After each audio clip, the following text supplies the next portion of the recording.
notre Seigneur Jésus-Christ. Alors qu'il avanait pas vers le Golgotha, de nombreuses femmes de Jérusalem pleuraient sur lui.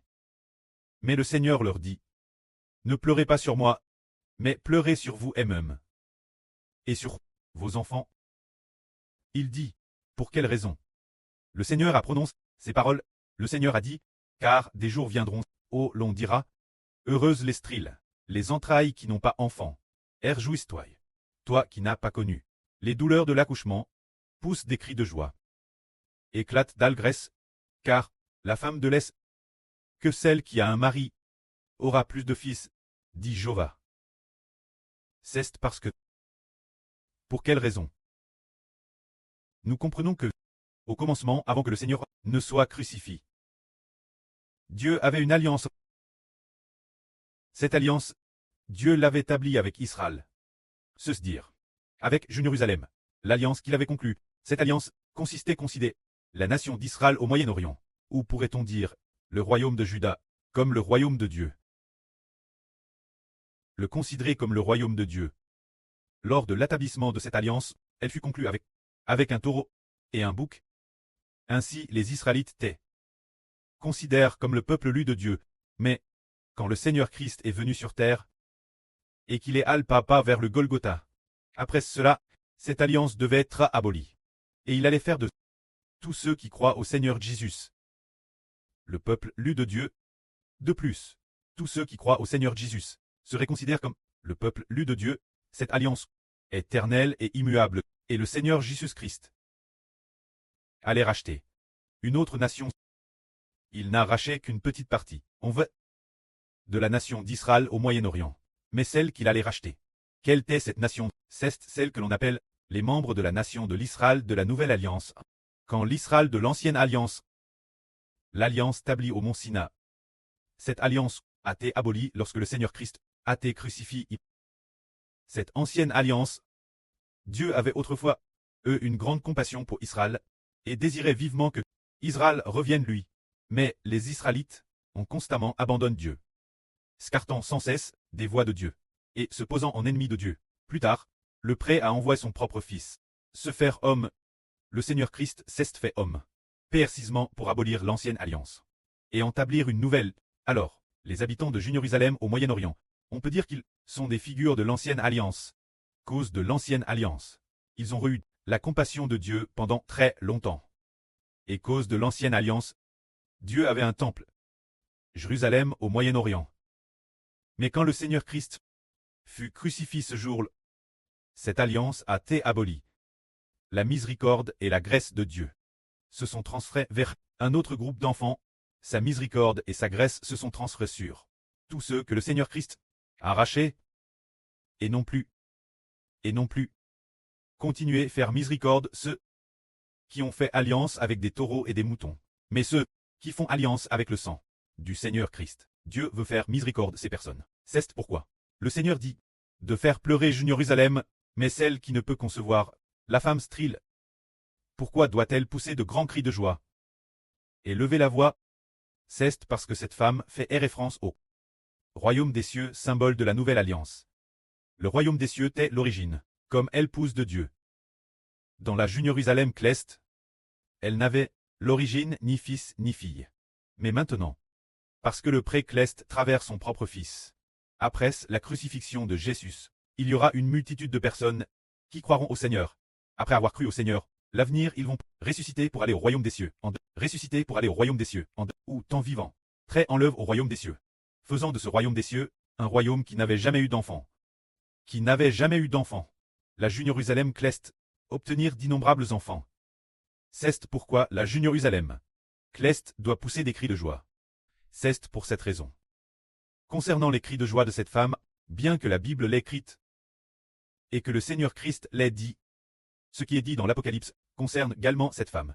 Mais les gens du monde ne savent pas qu'il s'agit d'un royaume, que c'est le royaume des cieux qui doit se réjouir. Concernant la réjouissance du royaume des cieux. Lorsque le Seigneur Christ monte sur un nœud, et entre dans la ville de Jérusalem, il y avait aussi cette prophétie disant: Fille de Sion, réjouis-toi, fille de Jérusalem, poussent des cris de joie.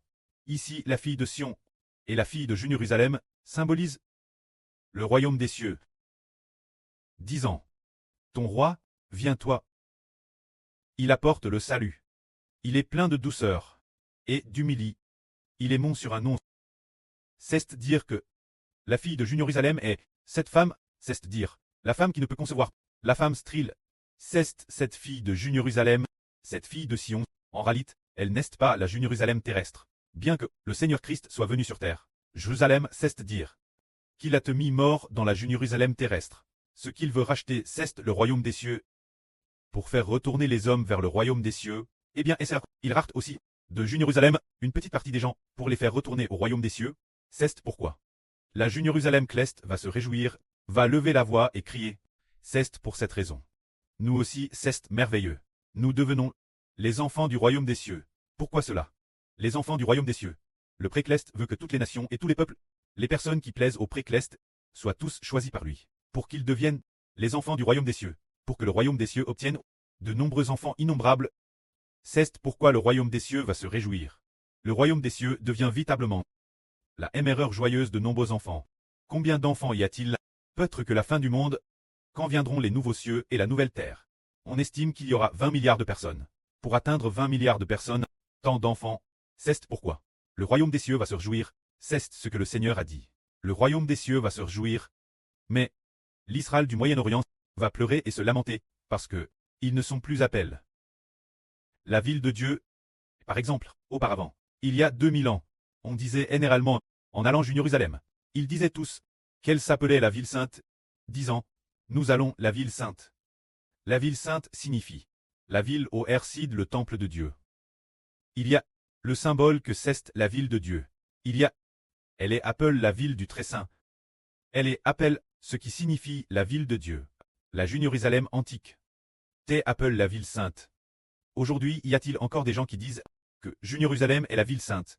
Aujourd'hui, personne ne dit que la Jérusalem d'Israël est la ville sainte. Fondamentalement, personne n'a entendu dire que ta ville est une ville sainte. Mais dans l'Antiquité, on disait toujours que c'est la ville sainte, que c'est la ville de Dieu, la ville du temple de Dieu, la ville où Dieu réside. Mais maintenant, personne ne le dit plus. C'est parce que le Seigneur Christ a été crucifié et a aboli cette alliance. C'est pourquoi les gens ont aussi progressivement oublié que Jérusalem était autrefois la ville sainte.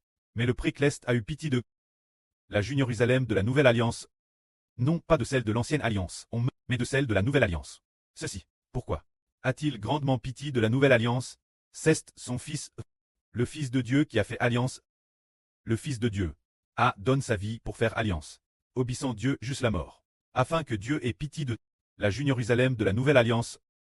Un moment donne cette âne. Le précleste a permis au frère Eshbert, dans un RVE, de voir une telle chose. Dans ce RVE, il a vu le frère Ashbert, qui venait de naître, et puis, depuis l'intérieur de l'hôpital, peine N, juste après sa naissance. Le prêtre de frère Ashbert a pris frère Ashbert dans ses bras, avec ce genre d'amour de toute sa vie. Ce genre d'amour pour aimer Ashbert, et puis, il se penchait, et puis, le tenant dans ses bras, se penchant aussi, avec ce genre d'amour de sa vie, pour aimer Ashbert. Plus tard, frère Ashbert a découvert que ce prêtre dans son RVE était le Seigneur Jésus-Christ. Il a utilisé sa vie pour racheter qui? Pour racheter l'Israël de la nouvelle alliance.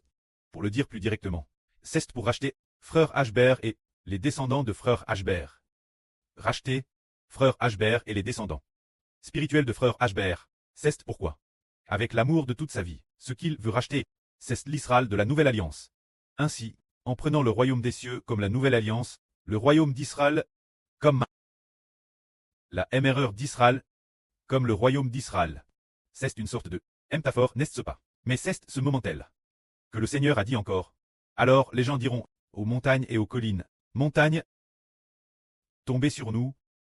Collines, couvrez-nous, cachez-nous, pour que nous puissions fuir le visage de celui qui est assis sur le trône de Dieu et la colère de l'agneau, car le grand jour de leur colère est venu. Qui peut subsister? Ce passage d'écriture vient aussi de l'Apocalypse. Bien SR dans l'Ancien Testament. Le livre d'Ésaïe le contient aussi. Ce passage signifie « montagne, tombez sur nous ». Cela signifie que les peuples de toutes les nations et tribus, crient, tombez sur nous. Tombez sur nous. Laisse-nous fuir le Christ, fuir Dieu. C'est dire que le jour de la colère de Dieu et du Seigneur Christ est venu. Alors, pourquoi le Seigneur Jésus-Christ a-t-il dit ces mots aux habitants de Jérusalem? Cela signifie que ces gens sont tous des méchants. Ils sont tous des gens qui ont abandonné Dieu. C'est pourquoi l'avenir, quand le Seigneur Christ sera en colère, quand Dieu sera en colère, ils diront, montagne, tombez sur nous, collines, couvrez-nous. C'est ce qu'ils diront. Le Seigneur Jésus en fait les considérait comme des personnes indignes de la vie éternelle. C'est merveilleux, n'est-ce pas? Ces gens ne savaient pas la raison de la crucifixion du Seigneur Christ. Quand le Seigneur Jésus est venu Jérusalem, pour la dernière fois, il a pleuré sur Jérusalem en disant, si seulement tu savais, en ce jour, ce qui est pour toi, la période pour obtenir la paix. Mais ces choses, on te cache, de sorte que tu ne saches pas, ce qui signifie que Jérusalem ne savait pas que maintenant le Seigneur Christ entre dans Jérusalem. C'est pour racheter ceux qui sont dignes de la vie éternelle. Mais concernant cette chose, elle a été cachée. Ainsi, beaucoup de gens ne le savaient pas, et ont fini par tuer le Fils de Dieu, le Créateur. Alors Dieu, dans sa colère, a aboli l'ancienne alliance. Quand le Seigneur Christ a été crucifié, le voile du temple s'est tiré, et de plus, avant que le Seigneur Christ ne meure, le Seigneur Jésus a pleuré sur Jérusalem disant, l'avenir pour Jérusalem. Pas une pierre ne sera laisse sur une autre pierre. Toutes les pierres seront détruites. Alors pourquoi seront-elles détruites? C'est parce que Dieu est en colère. N'est-ce pas? L'Éternel, notre Dieu, a dit dans sa colère, cette ville que tu es est une ville rebelle Dieu. Je ne veux plus de toi. Alors nous voyons que le Seigneur Jésus t'en crucifie. Quelques jours auparavant, il a pleuré sur Jérusalem. Ses disciples ont madame demandé au Seigneur, waouh! Quel grand bâtiment! Le Seigneur a dit, ne voyez-vous pas, ces bâtiments? Il ne restera pas pierre sur une autre pierre, car tout sera détruit. Alors pourquoi faut-il que tout soit détruit?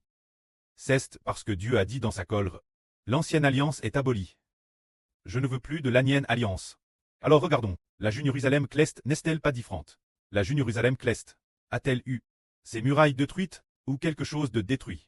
Pas du tout. Au contraire, toutes sortes de pierres précieuses, servent de fondement au royaume des cieux. Et toutes les rues sont en or. Mais pour la Jérusalem terrestre, Dieu a pourtant prophétisé. Le Seigneur Jésus-Christ a prophétisé en disant, pas une pierre ne sera laisse sur une autre. C'est parce que, après la crucifixion du Seigneur Christ, Dieu, dans sa colère, a aboli le sens de cette alliance. Se dire que dans sa colère, il a aboli cette alliance, et aussi, dans sa colère également, il a détruit Jérusalem, et dans sa colère, le voile du temple s'est tiré. Quand le Seigneur Christ a été crucifié, quelques décennies plus tard, peut-être environ 30 ans plus tard, le temple a été entièrement détruit. Il a été entièrement détruit par les soldats romains. Le temple ayant été détruit, les chandeliers d'or et autres n'existaient plus.